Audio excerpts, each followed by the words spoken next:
The prospect of those empty stands, the clapping reverberating around a few people, and the number of rising cases, not surprisingly, sponsors are getting cold feet. Companies have already begun scaling back ad campaigns in Tokyo, according to Reuters. Top Olympic partners, these are the ones you're seeing on the screen, billions of dollars to fund the games. Now, in the past, it was a deal absolutely worth making. Companies banking on those Hollywood moments, the star athletes performing at their world-class best in front of rapturous crowds and corporate logos, all beautifully framed. The present, far more murky. For instance, Toyota expressing concern about the public frustration and worry that the athletes will become targets. The fear is this is the future. Nervous athletes, jittery sponsors, and not a soul in the stands. The IOC, undeterred. Its executive director told me last week the Olympics are worth it. This is the world united behind their colors, their uniforms, their music, their pride. And this is priceless. To see that, to see the athletes coming in as one is something that is absolutely unique.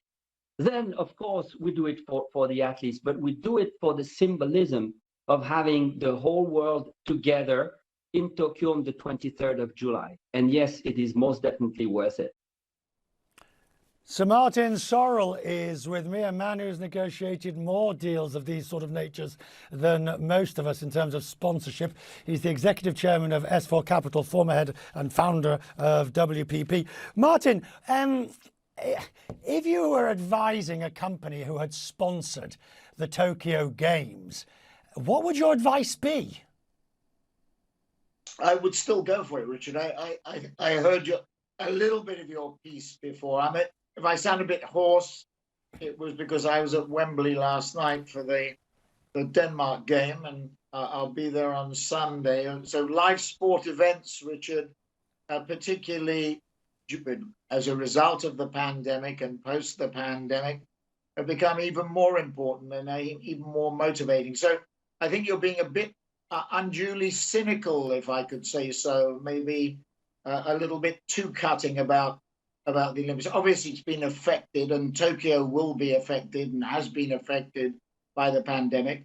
And I would guess that Beijing, the Winter Olympics, in next year, will start February of next year, will also be affected. But when one looks longer term, and the top sponsors that you referred to, Richard, of which there are about 15, if my memory serves me right, a lot of packaged goods companies, but a lot of tech companies too. And I think you'll see more tech companies embrace the IOC and the Olympics the coming years around Paris and LA, and we'll probably have, we will have Brisbane in 32. So the prospects for the games over the coming years, I think, are strong. You're right, I think, in saying that there will be some turbulence, if I can put it that way, around Tokyo, and understandably so, given the pandemic. There will be some turbulence around Beijing as well for other reasons too. But I think long-term, top sponsors really do get significant value. At a local level, Richard, Dentsu raised about $3 billion in Tokyo from local sponsors. I think that's where the turbulence will be the greatest. Would you change? Because that will impact the greatest. Would you change the messaging that you would be putting forward in somewhere like Tokyo?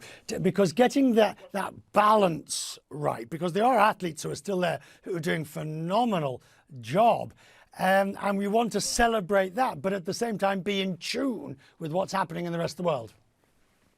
Well, I think it will be in tune. I think NBC, of course, who do the broadcasting, will slant their coverage, if I can put it that way, away, obviously, from the audiences, because the stadia will not have spectators, and will focus on homes and how the games are affecting people positively, I think you will see, at home and abroad, and how the athletes' families, for example, are reacting to performance. So I think you'll see a very different games from the point. The window will be on the world and its impact on people at home. You see it here with Euro 2020, which is effectively Euro 2021. It's had a massive impact, a very significant impact. The run that the English team have had has had a very significant emotional impact on the population here. Interestingly, I had a note from Germany today, say a depressing note about Euros, but that's probably because the Germans got knocked out fairly early in the competition. But so performance is particularly important. But I think you're being unduly negative.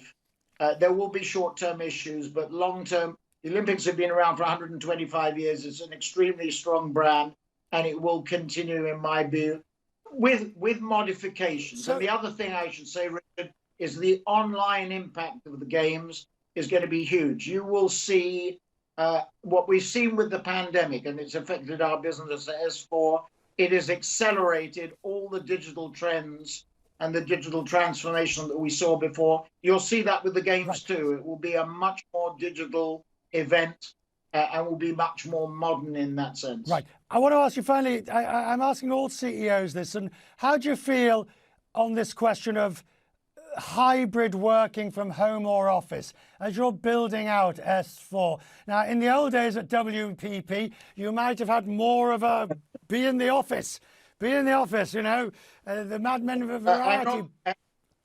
I may be 76, Richard, but I'm not in the command and control school. I don't believe that because people can go to a restaurant, they necessarily have to come into the office. We will be hybrid. We will be about 60%, I would say, Wednesday, Thursday, Tuesday, Wednesday, and Thursday, maybe in the office. We'll probably be 60% utilization of pre-pandemic. We'll have more distance working, more varied commuting, more flexibility. That's what I think the modern workforce is looking for. We can monitor productivity online. We can monitor it hasn't suffered in the pandemic. So you haven't gone soft, Martin. You haven't gone soft. No, Richard. It's not about command and control. The world has changed. Right. Maybe you haven't noticed, Richard. Good to see you, Sir Martin. Thank you as always. I hope the family is all well. Thank you, sir. Now.